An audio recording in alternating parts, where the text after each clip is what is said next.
Kita lanjut dulu kepada Bapak Profesor Dr.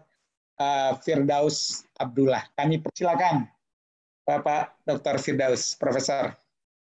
Bersiap-siap Pak Dirwan ya. Habis Pak Firdaus. Silakan Prof. Firdaus.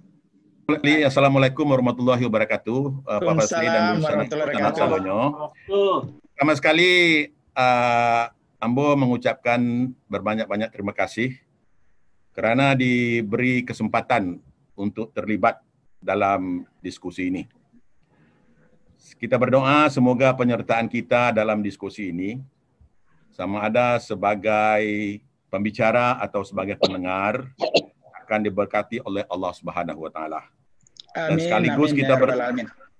Dan sekaligus kita berdoa semoga pahala daripada penyertaan kita dalam majlis ilmu ini akan dilimpahkan juga kepada Allahyarham ibu bapa kita masing-masing, baik yang masih hidup atau yang telah meninggal dunia.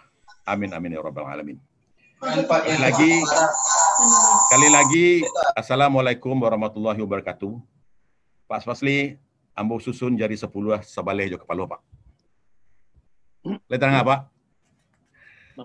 Jaleh Pak. Alhamdulillah. Pak Fasli, judul diskusi kita Pak Tangko ialah merantau, .2, dulu, kini, dan esok. Secara langsung menurut pendapat Ambo, atau secara tidak langsung, judul ini menanyakan hakikat daripada peredaran zaman yang kita lalui, yang dilalui oleh nenek moyang kita, oleh ibu bapa yang terdahulu dari kita, dan yang kita lalui. Dan sambil itu kita bertanya, secara tidak langsung, judul ini bertanyakan, bagaimanakah perubahan dan peredaran zaman itu sama ada dapat memperhebat, memperkaya, mempasantiang orang awakko, atau adakah peredaran zaman itu menyebabkan kita bertambah bedo? Tidak tahu nama. Mungkin kedua-duanya berlaku, ya Pak? Jadi, terasa dia begini, Pak Fasli. Dari kita mengaku bahwa Minangkabau adalah satu makhluk Tuhan yang istimewa kumpulannya. Itu pengakuan kita dan rasanya dapat kita beri justifikasi. Berbalik kepada perubahan dan peredaran zaman yang sangat cepat yang kita lalui sejak akhir-akhir ini, kadang-kadang kita menggunakan istilah globalisasi. Saya sendiri pribadi Pak berpendapat bahwa globalisasi ini ada mudarat dan ada manfaatnya. Dan keistimewaan orang Minang secara normatifnya ialah menampung unsur-unsur bermanfaat daripada globalisasi itu dan sekaligus berkeupayaan menapis unsur-unsur yang tidak bermanfaat yang dibawa oleh globalisasi itu. Artinya ini keistimewaan kita orang-orang Minang membedakan nan buruak nan baneh jo apa istilah cik lah itu nan baneh jo nan ampo. Tetapi soalannya yang kita tanyakan, adakah keupayaan menapis yang bermudarat dan menampung yang bermanfaat itu benar-benar merupakan hakikat yang realistis daripada kehidupan orang Minangkabau kini atau hanya merupakan harapan yang normatif saja. Inilah antara soalan-soalan yang seharusnya kita perlu tanyakan. Karena dalam keadaan zaman berubah sekarang, kita banyak yang kita lupa. Datuk Tan Sri Rais berkali-kali menyatakan rasa tidak senangnya bahwa di kalangan orang awak, bahasa awak pun nak tentu. Ini bagi hamba itu adalah satu kelunturan budaya yang diakibatkan oleh globalisasi yang tidak kita tampung, yang tidak kita tapis. Ini kekurangan kita. Tetapi patut juga kita sedari bahwa keistimewaan orang Minang ialah mewujudkan apa yang dipanggil dalam istilah sains sosial a dynamic equilibrium, suatu keadaan dinamis yang seimbang.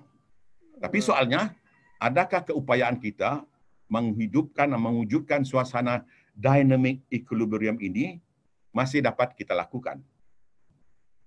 Pepatah dan ungkapan-ungkapan puitis dalam bahasa Minang memperlihatkan keupayaan orang Minang menangani konflik resolution, menangani berbagai-bagai konflik. Sekaligus, dan ini pernah dalam satu tesis di Cornell University, Nancy Tanner kalau tak salah saya, menghuraikan keupayaan atau pengalaman orang Minang menghadapi konflik resolution ini. Yang sekaligus mengakui keupayaan kita, mekanisme yang ada di dalam kehidupan kita yang dapat dimanfaatkan. Dalam hubungan ini, Pak, kerana kesempitan waktu, Ambo ingin membawa perhatian kita kepada 4 konsep atau 4 gagasan sebagai sambutan kita terhadap kesan-kesan daripada globalisasi itu.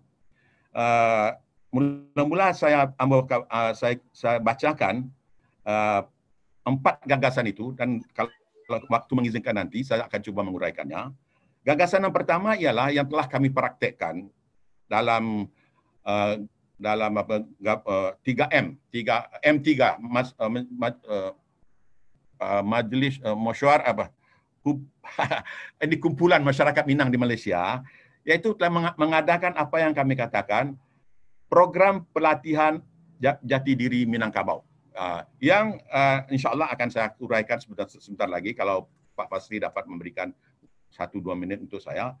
Itu yang patut kita pikirkan, bagaimana supaya kita dapat menggerakkan, menginstitusikan, mensosialisasikan konsep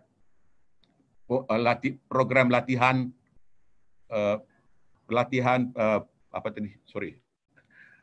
jati diri Minangkabau itu. Yang kedua, yang patut juga kita pikirkan ialah mensosialisasikan secara kreatif gagasan yang sering kita sebut, tetapi tidak tahu sama ada kita periksa atau tidak, sama ada kita mengerti apa yang kita sebut itu, yaitu adat bersendi syarak bersendi kitabullah. Cenderung untuk mengatakan bahawa kadang-kadang ungkapan adat bersendi syarak bersendi kitabullah ko tak ubah seperti untuk palama-lama talingo, seperti gandang talingo saja. Apakah usaha-usaha menggali atau apakah benar-benar telah dihayati dan dengan menggali falsafah yang terkandung dalam ungkapan yang sering kita ulang-ulang itu. Saya berani mengatakan, Pak Fazli, rasanya ungkapan adat bersendi syarak bersendi kitabullah perlu kita beri jiwa baru, perlu kita institusikan, perlu kita sosialisasikan, perlu kita sebarluaskan. Dan ini yang sebenarnya pernah dibincangkan dalam satu seminar di Bukit Tinggi pada tahun 2000. Alhamdulillah saya ikut serta dalam seminar itu. Tetapi setelah 20 tahun berlalu, saya tidak tahu apa hasil daripada perbincangan itu. Saya ingat waktu itu, kalau tak salah, Dr. Taufik Ismail, yang juga berasal dari Raro, macam Ambo. Bapak dari Linto, Ambo tahu. Pak Fazli dari Linto, Ambo tahu. Ambo dari Raro. Pak Taufik Abdullah. Saya satu panel dengan Pak Taufik Abdullah, dan kalau tak salah juga dengan Pak Muhtar Nain, membincangkan adat bersendi syarak bersendi adat bersendi syarak bersendi kitabullah 20 tahun lalu. Tapi apa yang berlaku? Enggak cia yo. Jadi ini kadang-kadang awak pandai mengicik je, tidak dapat apa. Dan minta maaf lah kau menepuk kata orang Melayu kau menampar air di dulang namanya kau. Iya, baik, yang dibungkus seketik lah waktunya. 1,5 menit Pak, 1 menit lagi. Satu menit. Ya. 1 menit. Jadi kemudian perkara ini penting. Tadi sudah disebut sebenarnya. Perkara ketiga yang ingin saya usulkan ialah supaya kita memperkasa kembali Center for Minangkabau Studies di Andalas. Untuk ini saya ingin memaklumkan kepada kita bersama, Pak Fazli, almarhum Profesor Umar Yunus pernah menyatakan niatnya untuk mewakafkan buku-buku akademiknya kepada UNAN tetapi saya tidak tahu apa susulannya. Tetapi ini hanya untuk menyatakan hasrat daripada ilmuwan Minangkabau di perantauan yang ingin berbakti kepada tanah leluhur. Dan ambo sendiri kok panjang umur, kok pendek umur, lambo kecekkan kemenakan ambo antara buku mamakku kau nalas. Dalam bagi tahu Profesor Firman tentang itu. InsyaAllah akan Alhamdulillah. Kok Pak Rektor Unan ada Pak Firdaus ya. Ya? Pak Rektor Unan ada siap menampung nanti. Pak An. Rektor Universitas Andalas. Ya. Jadi gini, sebentar Pak. Saya hanya ingin mengelaborasikan sedikit poin yang pertama tadi, yaitu program pelatihan jati diri Minangkabau. Dari Batu Sangkar juga Pak bisa menerima aja Pak. Program ini ialah Yayen Pak. Ya. Dari Yayen juga bisa menerima bukunya Pak. Iya. Lanjut aja dulu. Prof, ya. Dilelang nampaknya kah? Lanjut dipersingkat Prof. Begini, maksud tujuan program latihan jati diri tadi, ini penting Pak. Saya minta 1 minit Pak Fazli ya. Maksud program ini ialah untuk menggali dan melestarikan budaya Minangkabau untuk di kalangan para diri remaja Minangkabau di perantauan. Memberikan pendidikan dan pengetahuan kepada mereka tentang sejarah, asal-usul mereka, tentang seni, adat dan budaya mereka, termasuk kehebatan tokoh-tokoh Minangkabau masa lalu. Poin yang pertama. Tujuan yang kedua ialah agar angkatan muda calon pemimpin masa hadapan itu mempunyai rasa percaya diri, rasa percaya diri, bangga menjadi keturunan orang Minangkabau, serta kuat semangat dan tidak kehilangan jati diri khas orang Minangkabau. Ketiga, ini apa? Sasaran program pelatihan jati diri Minangkabau yang ketiga ialah untuk memberikan pengetahuan dan pemahaman besar kepada anak-anak Minang tentang adat istiadat, seni dan budaya Minangkabau, serta perkara-perkara yang berlaku dalam kebudayaan masyarakat Minangkabau. Yang terakhir, Pak, di akhir program ini nanti, kita harapkan ditargetkan semua peserta mendapat pencerahan tentang berbagai perkara dasar dalam Minangkabau. Memahami sikap dan perilaku seorang lelaki Minangkabau atau perempuan atau padusi Minang, mengetahui sejarah, mampu memainkan pantun wajib yang boleh dibangkitkan semangat sehingga akhirnya memiliki kebanggaan menjadi orang Minang melalui rangkaian kegiatan dan pengalaman yang menarik selama pelatihan.